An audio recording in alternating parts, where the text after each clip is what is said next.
सगळेजण आलात. मी आपलं सगळ्यांचं मनापासून स्वागत करते. खरं तर काल परवापासूनच दिवाळी आली चालली. आपण सगळेजणांनी दिवाळी साजरी केली, आनंदाने साजरी केली. परंतु आमच्या या कृषीप्रधान देशामध्ये, कृषीप्रधान देशातला जो काही शेतकरी आहे, त्या शेतकऱ्याच्या घरात अंधार आहे. तो शेतकरी सुखी नाही, आनंदी नाही. कारण गेल्या 2 वर्षापासून शेतकऱ्याच्या मालाला भाव नाही. मागच्या 2 महिन्यापूर्वी सोयाबीन आयात केला. आता कापसाच्या 22 लाख गाठी आयात केल्या.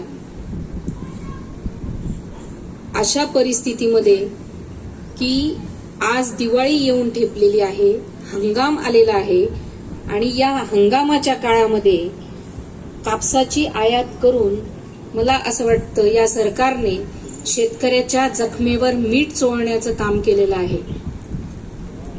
असं निर्दयी सरकार हे शिंदे भाजप सरकार जे आहे, खरं तर या सरकारचा मी तीव्र शब्दात निषेध करते. आज आमचा शेतकरी हवालदिल झालेला आहे. जेव्हा त्यांनी बघितलं की कापसाच्या म्हणजे कापूस त्याचा उत्पन्न शेतातून त्याच्या घरात आलेला आहे आणि अशा परिस्थितीमध्ये कापसाच्या गाठी आयात करणं, जे त्याच्या तोंडात आलेला घास हिसकावून घेण्याचं काम या सरकारने केलेलं आहे. म्हणून खरं तर आपल्या पत्रकार बांधवांना फराळाचं निमित्त होतंच, परंतु आज शेतकरी सन्मान दिवस आहे आणि या शेतकरी सन्मान दिवसाच्या दिवशी जो काही शेतकऱ्याच्या तोंडातला घास काढून घेण्यात आलेला आहे, हा अतिशय शोकांतिका आहे आणि अतिशय वाईट दिवस या शेतकऱ्यावर या सरकारने आणलेले आहेत. हे या खरं पत्रकार परिषदेच्या माध्यमातून आपल्यापर्यंत पोहोचवायचं होतं आणि आपल्या माध्यमातून सबंध शेतकऱ्यांपर्यंत हे पोहोचवण्याचं एक निमित्त होतं. सोयाबीनला भाव मिळावा यासाठी आम्ही गेल्या 2-2.5 वर्षापासून अनेक आंदोलनं केलेत. आपण सगळेजण बघत आहात, आपण सगळेजण साक्षीदार आहात. धरणे आंदोलनं केले, रास्ता रोको केलं, सगळ्या गोष्टी करून बघितला, सरकारचा निषेध केला, तरी सुद्धा शेतकऱ्याच्या मालाला भाव मिळाला नाही. शिवसेना उद्धव बाळासाहेब ठाकरे या पक्षाच्या व्यतिरिक्त तुम्ही या पाचोरा भडगाव मतदारसंघामध्ये कोणत्या नेत्याने, कोणत्या उमेदवाराने हे आंदोलन असे केले शेतकऱ्याच्या विरोधात, हे आपण दाखवून द्या. एकाही व्यक्तीने असे आंदोलन केले नाहीत. शेतकऱ्याच्या बाजूने कुणीही बोललं नाही. ना विद्यमान आमदार बोलले, ना अमोल भाऊ शिंदे बोलले. हे सगळे सत्तेमध्ये होते आणि तरी सुद्धा यांनी कोणत्याही गोष्टीचा प्रयत्न शेतकऱ्याच्या भाववाढीसाठी केलेला नाही. ही अतिशय शोकांतिका आहे. खरं तर शेतकऱ्याचा प्रश्न म्हणजे हा अगदी जिव्हाळ्याचा प्रश्न आहे आणि या जिव्हाळ्याच्या प्रश्नावर जर तुम्ही काहीच बोलत नसाल आणि जर का शेतकऱ्याचा मधल्या काळामध्ये पाऊस पडला, अतिवृष्टी झाली, शेतकऱ्याचं नुकसान झालं, अशा वेळी स्वतःला कुणी कृषी मित्र म्हणतं, कुणी भूमिपुत्र म्हणतं. भूमिपुत्र म्हणवून घेणारे फक्त शेतकऱ्याच्या बांधावर जातात आणि बांधावर जाऊन सेल्फी काढतात. मला असं वाटतं की नुसतं तुम्ही नौटंकी करण्यापेक्षा खरोखर शेतकऱ्याचे अश्रू पुसण्यासाठी तुम्ही सरकारकडून शेतकऱ्याचे प्रश्न मिटवण्यासाठी काही प्रयत्न केले असतील तर आपण दाखवून द्यावं. मला असं वाटतं की यांनी फक्त स्वतःला मतं मिळवण्यासाठी शेतकऱ्याच्या बांधापर्यंत जातात. हे आमच्या शेतकरी बांधवांनी लक्षात घेतलं पाहिजे. हे फक्त मतं, शेतकऱ्याची मतं मागण्यासाठी फक्त हा प्रकार चाललेला आहे. हे आपल्या सगळ्यांच्या माध्यमातून मी सबंध जनतेला सांगू इच्छिते. दुसरा विषय महत्वाचा, विद्यमान आमदारांनी 3000 कोटीचा विकास केल्याचा जो काही दंडोरा पिटवला, जर तुम्ही 3000 कोटीची कामं केलेली आहेत तरी सुद्धा तुम्हाला वैशाली सूर्यवंशी नावाचा उमेदवार शोधून आणून उभा करावा लागतो, ही किती भयानक प्रकार आहे. याच्यातच तुम्हाला लक्षात आलंय की इथं आता माझी हार होणार आहे, म्हणून हा केविलवाणा प्रयत्न त्यांनी केलेला आहे.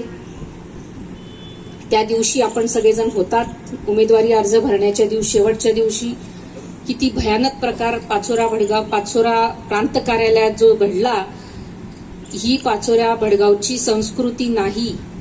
2 गटांमध्ये ज्या पद्धतीने मारामाऱ्या झाल्या, ज्या पद्धतीने गुंडगिरी झाली, ती गुंडगिरी या पाचोरा भडगाव मतदारसंघामधून संपवण्यासाठी सगळ्या चांगल्या लोकांना, चांगल्या विचाराच्या लोकांना एकत्र येणं गरजेचं आहे.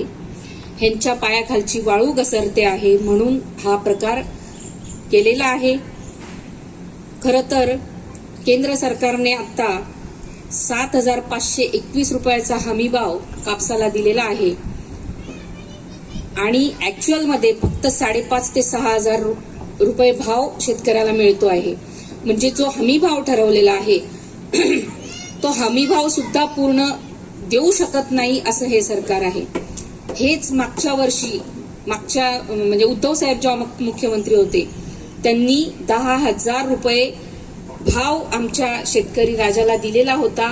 अगदी कोरोनाचा सारखी महामारी असताना सुद्धा इतका चांगला भाव दिला.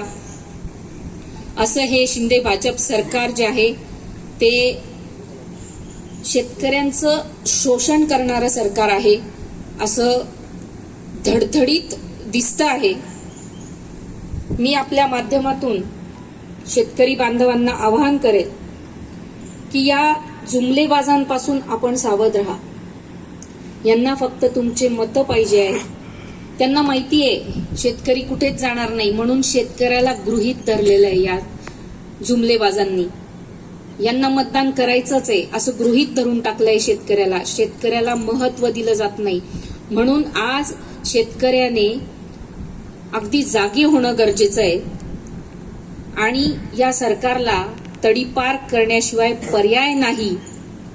इथे जेवढेही उमेदवार आहे युतीमधले तेवढ्या सगळ्यांना तडीपार करण्याशिवाय पर्याय नाही, हे मी शेतकरी बांधवांना अगदी विश्वासाने सांगते की आपण जर का आता यांना निवडून दिलं तर आपल्याला पुढचे 5 वर्ष रडण्यासाठीच रडावंच लागेल. अशा पद्धतीची 5 वर्ष राहतील. म्हणून आपल्याला जर चांगले दिवस आणायचे असतील तर आपण विचारपूर्वक मतदान केलं पाहिजे. जसं मी आता 2-2.5 वर्षापासून आपण बघत आहात, मी शेतकरी बांधवांसाठीच आज मी शेतकऱ्यांवर का बोलते, कारण की शेतकरी सन्मान दिवस आज आहे. मी गेल्या 2-2.5 वर्षापासून शेतकऱ्यांवरच काम करते आहे, तरुणांवर करते आहे, महिलांवर करते. माझे वडील तात्यासाहेब त्यांनी आयुष्यभर शेतकऱ्यांसाठी स्वतःला वाहून घेतलं. त्या पद्धतीने मी सुद्धा शेतकऱ्यांचे प्रश्न विधानसभेत पोहोचवण्यासाठी माझा 100% प्रयत्न असेल.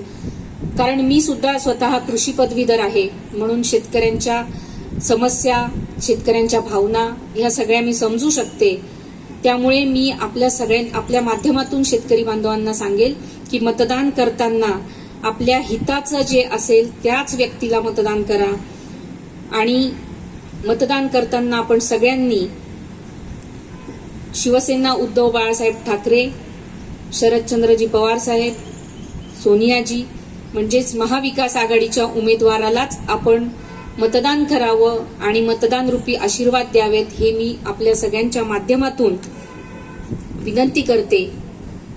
कारण की शेतकरी बांधव हा काही फक्त गृहीत धरणारा विषय नाही, हा जगाचा पोशिंदा आहे, भारतीय अर्थव्यवस्थेचा कणा आहे आणि त्याची जी काही थट्टा मांडलेली आहे आज सरकारने, तर या शेतकऱ्यांनी आता जागा होण्याची खरं वेळ आलेली आहे. खरं तर आता विधानसभा निवडणूक लागलेली आहे.